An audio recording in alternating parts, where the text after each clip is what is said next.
Well, young people have been encouraged to register to vote this weekend ahead of the upcoming national elections. Throughout South Africa's democratic history, there's been a poor turnout among youth. The question we're asking then is, why should young people care about the 2019 vote? To discuss this, we're joined by the EFF's Peter Ketse, DA Youth Gauteng Chairperson, Bukishom Timunye, as well as the IFP's Gauteng Youth Brigade spokesperson, Dulcie Manganye. Joining us from our Durban studio is ANC Youth League spokesperson, Mlondi Mkiza. Let's start with you there in Durban, Mlondi, and ask you just why young people should be interested in this upcoming election.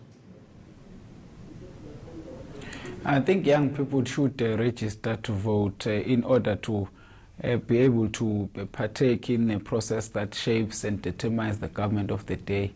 And obviously, the youth of South Africa should look at various manifestos of political parties and see what is it that would, in their view, be taking them forward. And I think that's what should be the basis and the foundation of them being encouraged to register to vote. And looking at the kind of democracy and the kind of governance institution we have that have been established by the African National Congress, I'm sure that young people would find a variety of reasons that will encourage them to want to partake in the democratic discourse in this country. All right, bring it back to Johannesburg, and I want to start with you, Peter. EFF, the youngest of the political parties still that are on this panel at least. Why should young people who register this weekend to vote for your party come election day? Well, I think we must not ignore some of the facts here that, part of the reasons why young people were not coming out in their numbers to vote is precisely because of how they've been promised things and they are not happening. So you will have political parties coming out with their promises and manifestos, and at a later stage they don't deliver anything. So that discourages young people. So we're saying, here is the new kid in the block. We're going to our second general elections. We started in 2014. We did extremely well, getting significant number of percentages of young people voting for us. And we are positive that even this time around on the second election since our existence, we will do extremely well. And we encourage young people to come out in their numbers and not give old people this space of determining the future of ourselves as young people who must take responsibility and take this country forward. Dulcie, IFP, you have arguably one of the oldest politicians leading your party. He's been leading the IFP for what feels like eternity. Why should any young person listening to this conversation today put their faith in an IFP that seemingly still favors the old?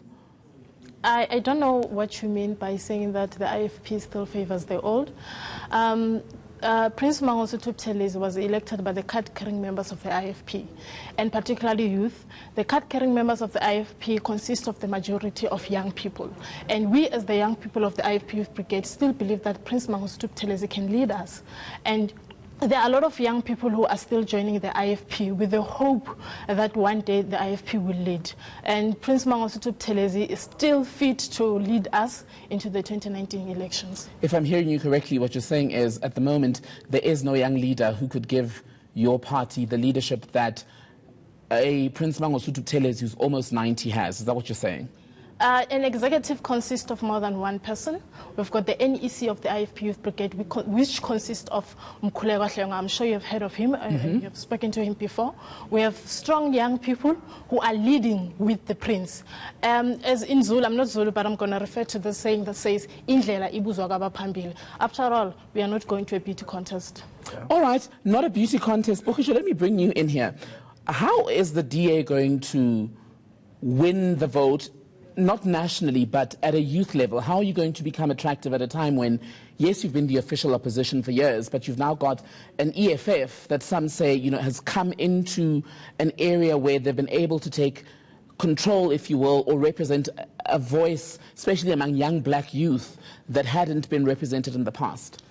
Yeah, so I think that is one fair commentary, but I think for us, the biggest issue that affects young people in this country is the lack of jobs and the lack of mobility in the job and entrepreneurial space. And when we launch our manifesto on the 23rd of February, we'll be focused exactly on that, on how to get the millions and millions of young people who are in the streets into jobs that are sustainable and to get them moving into the entrepreneurship space. And I think we believe that will then speak to the needs of young people, and they will see that we are the single part that is able to offer sustainable policies that are realistic, that are implementable and that can really change their lives. Mlondi Mkhize, in Durban, your party, the ANC, has also come in for its fair bit of criticism. Your president, Colin Maine, has over the last few months become almost, well, he is in fact quite a rare sighting at mass events.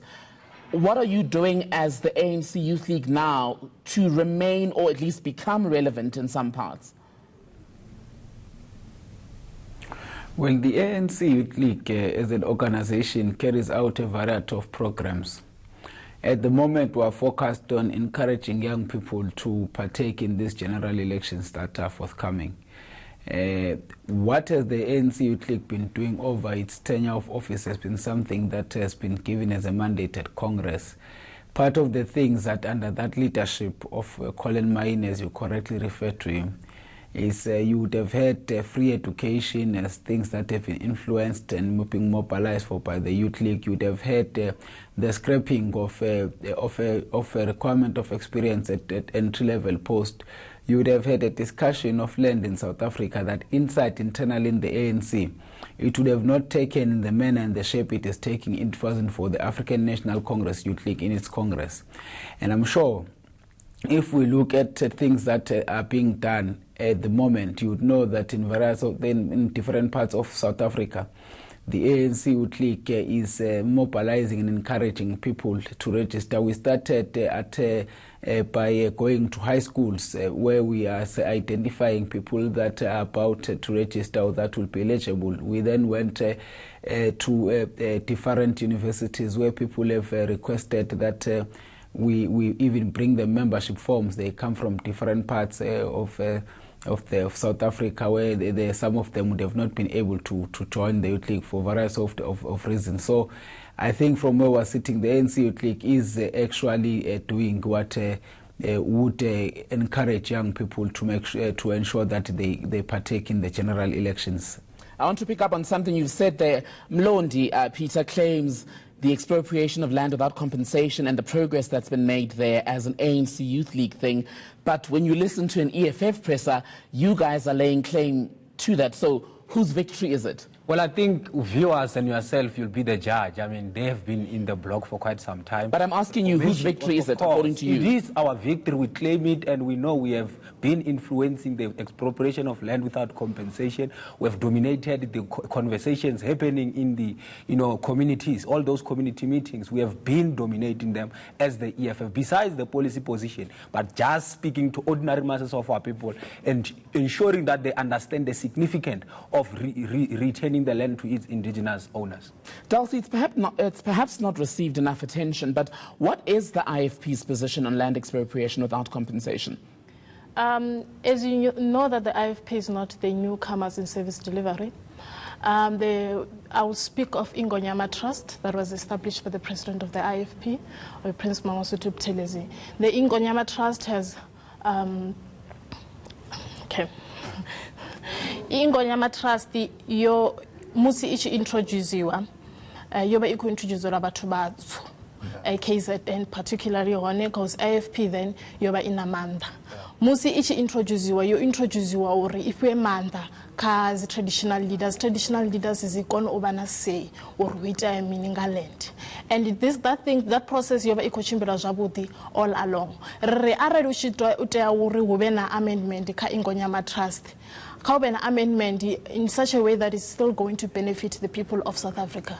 You are saying that, and just to translate briefly for those who may not have understood, Chivenda, what you're saying is, the IFP, because of the power it had in KZN in the past, Prince Mangosuthu Buthelezi was instrumental in the establishment of the Ingonyama Trust and allowing traditional leaders to be in charge of those holdings in a way. But going forward, you and the four of us here don't live in traditional homeland. So what is the IFP's plan for land for Tembekile, who lives in Johannesburg, for Peter, who may live in Bloemfontein? Where do you stand on that, where there is no chief or any other traditional setup?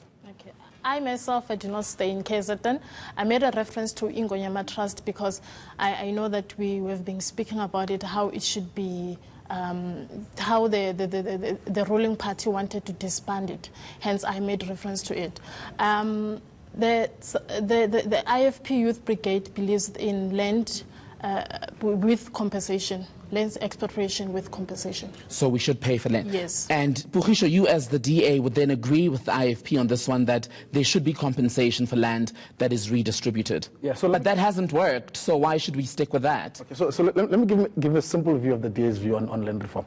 So first, the reason why it doesn't work is because the current government hasn't made it work. 90% of land reforms programs from the ANC government have failed. And the reason they've failed has not been due to compensation.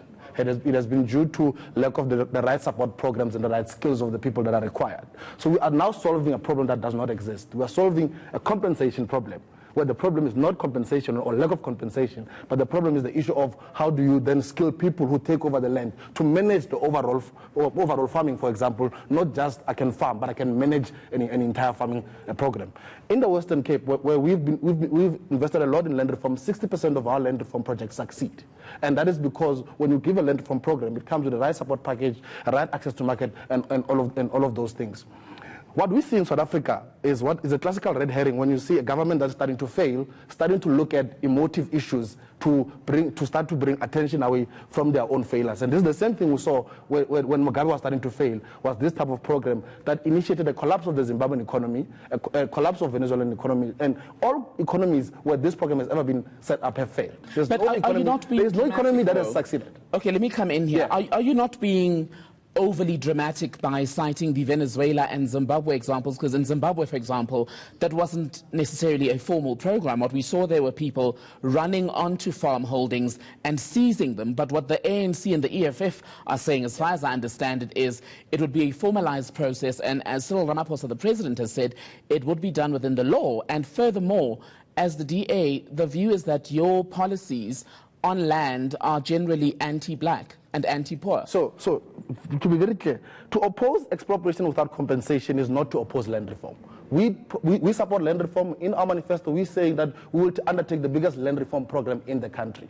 The issue with issues like this is the devil becomes in the detail, in how it's done, in what methodology is followed. Because even if you can put a law that we are expropriated without compensation, you will not be able to manage what happens with the land grabs and with people now taking over, seizing farms and doing all of those things that become unmanageable because you've instituted that program. So we are saying both the EFF and the ANC are being irresponsible here. They've not done an analysis of what have the problems of land reform been, and both the Matante report and many other reports have shown that compensation is not the issue. The issue is what happens with the land after, and how do we support that. And we support land reform, very, very much so. Pizeketsa from EFF, I see you wanted to come in, but I want to go to Durban first and speak to the man from a party that is in charge, Mlondi. If you listen to Pugisho from the DA, he's saying the ANC has so far botched the expropriation process. Why should young people trust you not to mess it up this time, now that you've got this vote going through Parliament for expropriation to be done without compensation? Well, firstly, let us deal with the question that I raised earlier on, around who is the correct person to gain royalties, so to speak, out of the question of land expropriation without compensation. For purposes of today, will allow EFF to keep the title, but they too know that even their founders got the idea from where. So the home and the fountain of ideas will continue to give them to many others. Even when they leave home, the wisdom given from home shall continue to shine.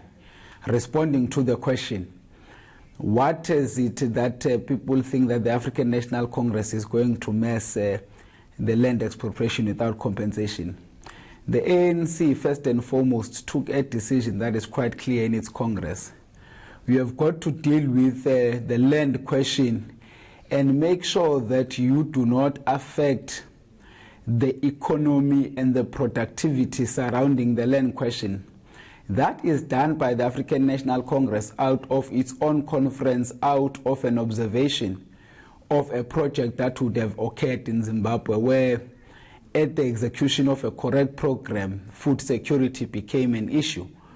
In South Africa, we've got to learn and draw lessons from other countries, and that's why when we begin to execute this, which is now have been tested with our people, it should be done in a manner, in a sense, that creates jobs, not in a sense where it gives land to individual people, because when we do that, we should be cautious. we should not remove land from the few which are white and give it to the few which are black. The intention of the land is to give dignity to our people, security, for purpose of jobs, for purpose of farming, for purpose of ensuring that our people feel part and parcel of South Africa.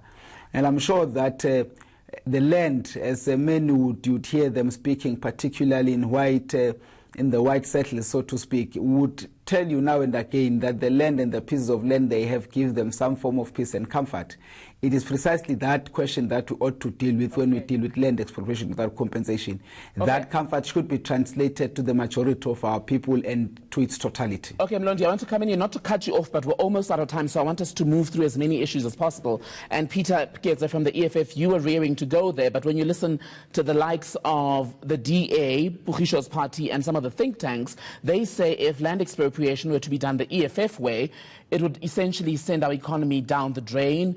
It would lead to anarchy if what Bukisho is saying is to be taken seriously. So how would you as the EFF make sure that that process is done in such a way that not only black South Africans who need land are satisfied, but that you do somehow make sure that business and investors are also on board? Look, I think we must not jump into conclusion, but critically scrutinize the founding manifesto of the EFF on the position of land.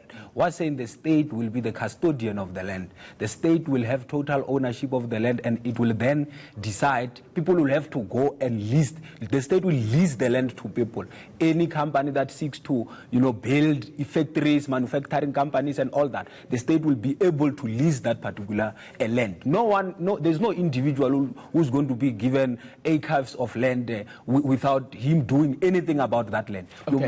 You must convince government that I'm going to be productive here, and the government of the EFF will indeed provide necessities to make sure that that land is productive and it's yielding the economy of South Africa productive. Let's get to the biggest issue facing young people. We've got less than 3 minutes, and I want all of you to give me your contributions here. In 30 seconds each, Peter, I'm going to start with you, actually, Bukisho. Sell the DA position on reducing youth unemployment. What are you going to do for young people who vote for you come May? So we believe in an open opportunity economy that allows young people to get good education, good job opportunities from which they can learn the skills to open their own businesses, get support from the state and from the private sector to open businesses and expand the economy themselves and become employers. Dulcie, IFP, what are you going to do for the young people who vote for you? As the IFP Youth Brigade, we believe that we lead different young people from different backgrounds, and therefore our main focus in education is going to be to revive the skills development programs. Peter, how's the EFF going to get us jobs? I think land becomes primary issue here, because once you have the land, you are able to then establish all this manufacturing and industrialization of our economy.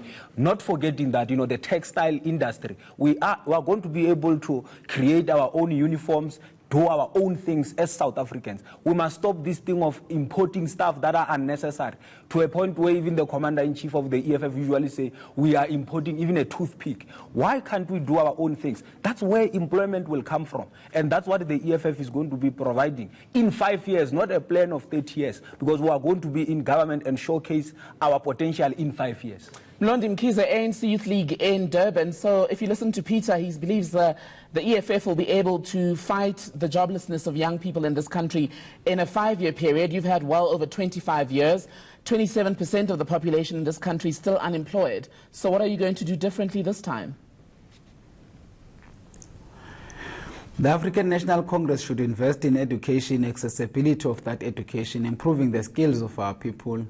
But most importantly, the private sector and government should create conducive environment for the growth of small business, and equally for the growth and the absorption of young people in the private sector, just like in the public sector. Encourage young people to open up their own businesses so that they become their own employers and help government and the people of South Africa in dealing with unemployment. Because we are not going to depend on government to create all jobs for us. Equally, there are some amongst us that must then begin to create small factories, small plants, employ people so that the economy of the country grows.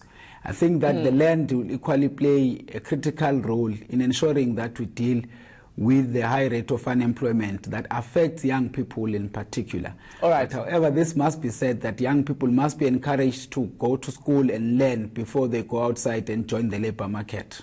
All right, so today we've dealt with why young people should vote, we've dealt with joblessness and the issue of land. We'll hopefully invite some of the other representatives from the various youth formations to discuss issues such as other policies going forward, education, what's going to be done there, what do the youth feel about energy and things like a nuclear build program for the country, that and much more also going to be happening here on ENCA as we continue to build up to the big elections in 2019. But for now, that was the ANC's Mlondi Mkhize, DA Youth Gauteng Chairperson, Bukisho Mtimunye, also part of this discussion. The IFP's Gauteng Youth Brigade spokesperson, Dulcie Manganye, also joining us, as well as the EFF's Peter Getze. Thank you to all of you for being on the program today.